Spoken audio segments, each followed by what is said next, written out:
No one ranks the most popular television programs on the planet, but if they did, one of them would have to be Top Gear.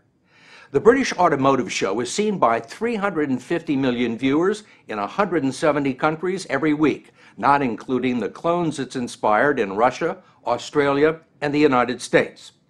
The original, which airs here on BBC America, is ostensibly about cars, but as we first reported last fall, it's really about the adventures of three clever middle-aged blokes who travel the world conducting all sorts of elaborate competitions, races, and challenges that push the boundaries of television and automotive acceptability.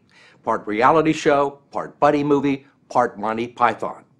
With spin-offs and merchandising, Top Gear is a billion-dollar global goldmine for the BBC, the same people who brought you I, Claudius. But you're not likely to confuse the two after you've seen this story. The story will continue in a moment.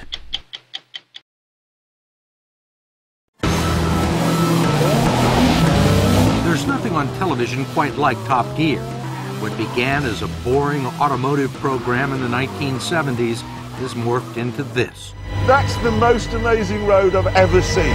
In this recent episode, the host took three of the world's highest performing cars on an expedition to find the best driving road in Europe, which they finally discovered in Romania. Viewers tune in to watch extravagantly filmed segments, usually involving some kind of motorized vehicle. It could be driving the smallest car ever made through the BBC's offices, or testing the toughness of long-haul trucks by smashing one through a brick wall.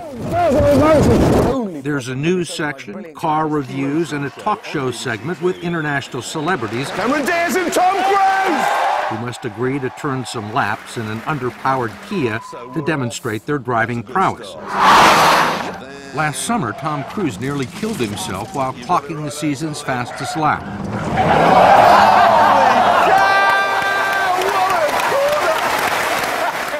We asked the executive producer, Andy Willman, to try and define the show's appeal.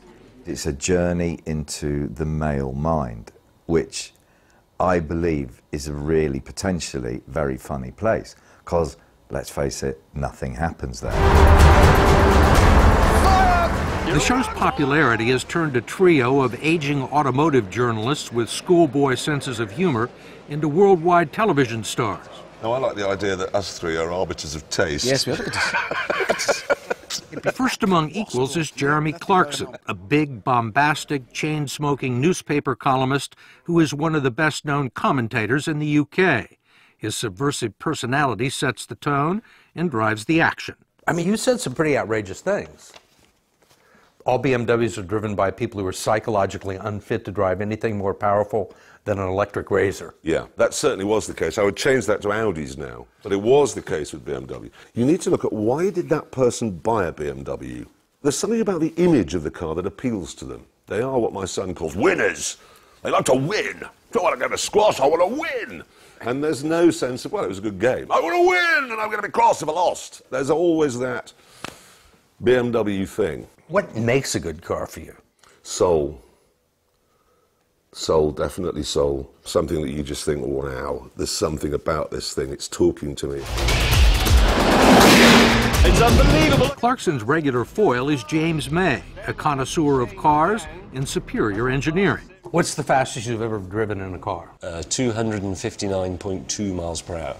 What kind of a car? Bugatti Veyron Super Sports. That was only last week. Despite this achievement, his colleagues call him Captain Slow for his pedantic, professorial bearing and absent-minded behavior. The running joke has them running into the back of whatever car he's driving. Sorry!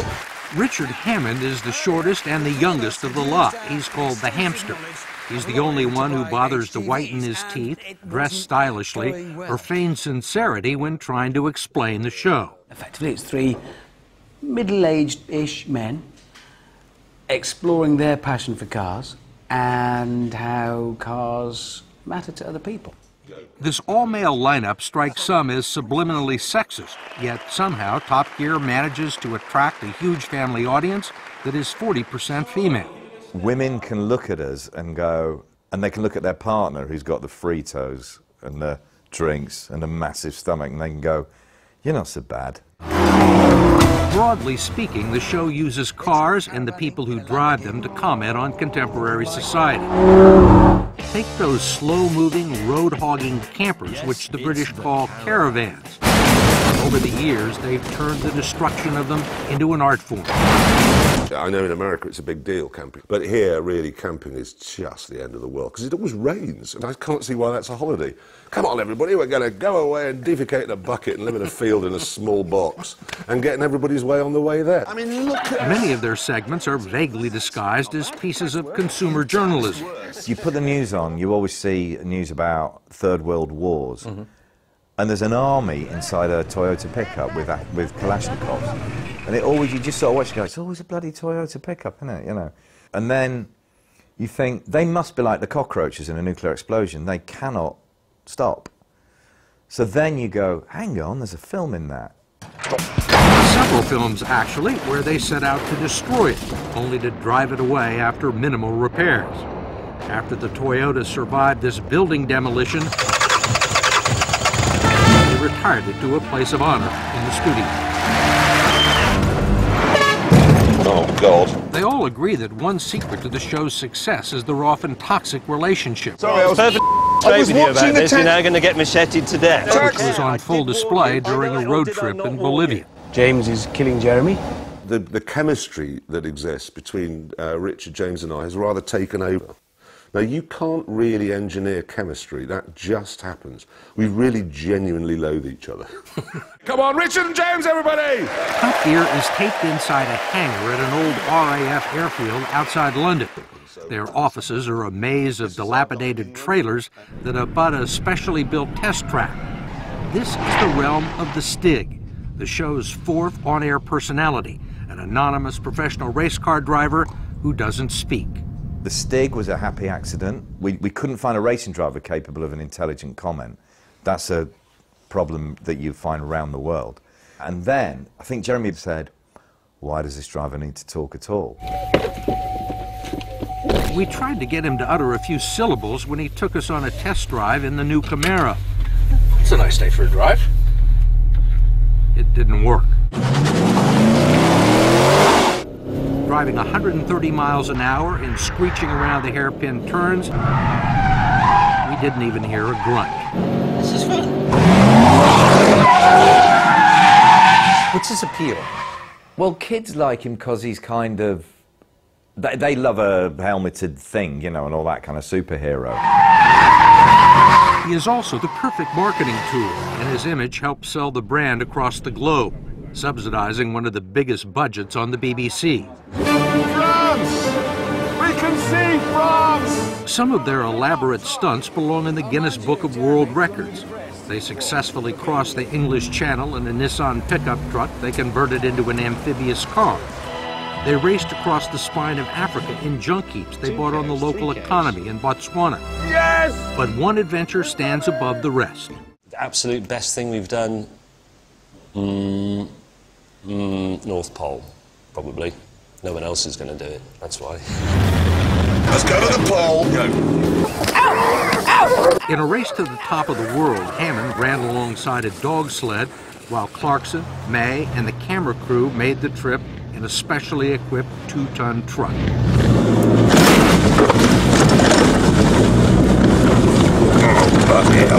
You were just driving along and you start to hear that creak.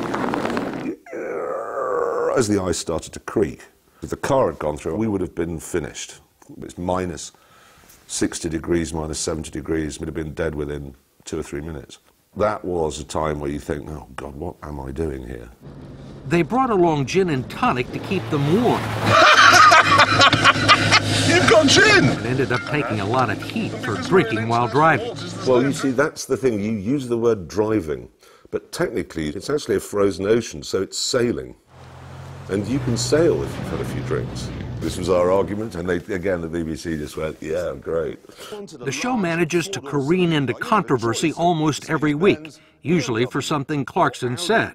He's offended everyone from the Prime Minister to truck drivers, who took offense at this characterization of their profession. It's a hard job.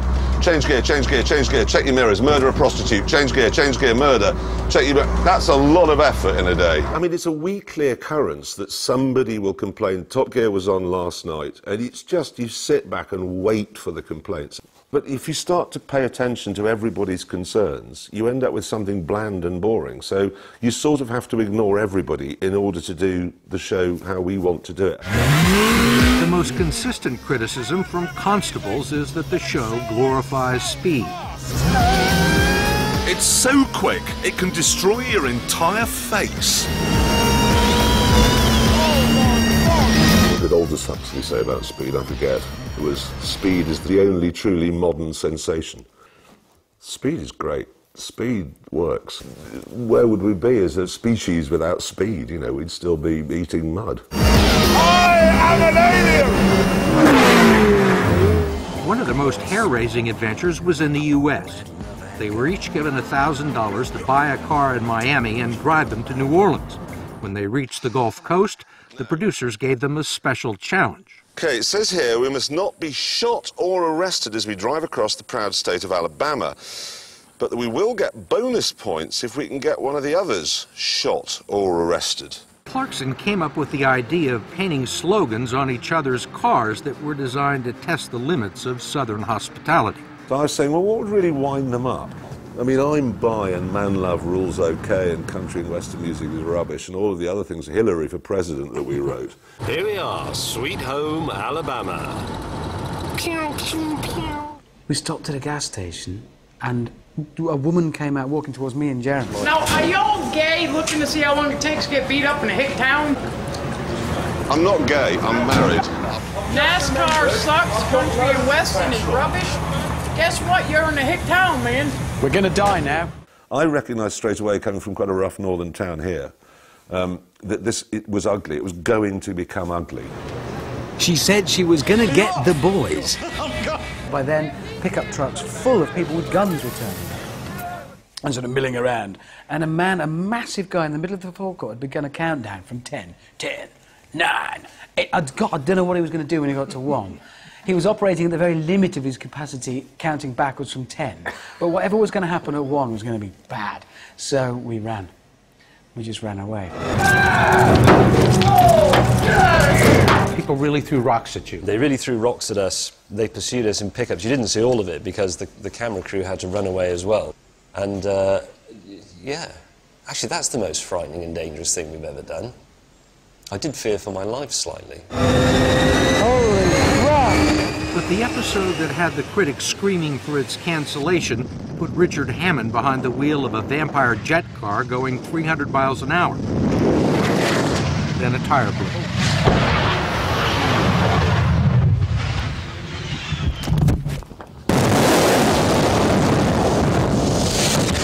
It was touch and go. It was a bit touch and go. I was in a big coma. It was horrible for my wife and for my parents and my daughters. There was briefly a call for Top Gear must end, but that very quickly died away because I don't think there was the appetite for it from the public. Hammond eventually recovered and returned to the show 4 months later to talk about the accident. I think it was very important that we said to the world, if it can go that wrong even in our silly, glossy television world, then it can go wrong in the real world. But despite the obvious risks to life and limb, they've all elected to carry on.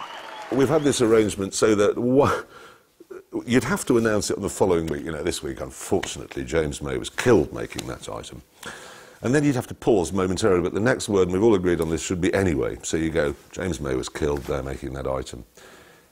Anyway, the new Ford, and just move it along. So it's basically, he came, he made some noise, and now he's been killed, a bit like a housefly or a rock drummer. They just come, they make noise, and they die. And we'll do the same thing, and then we'll find somebody else who's either slow and pedantic, short and irritating, or big and bombastic to come and fill our shoes. Go to 60minutesovertime.com to hear how Top Gear got its start in a pub. Sponsored by Lyrica.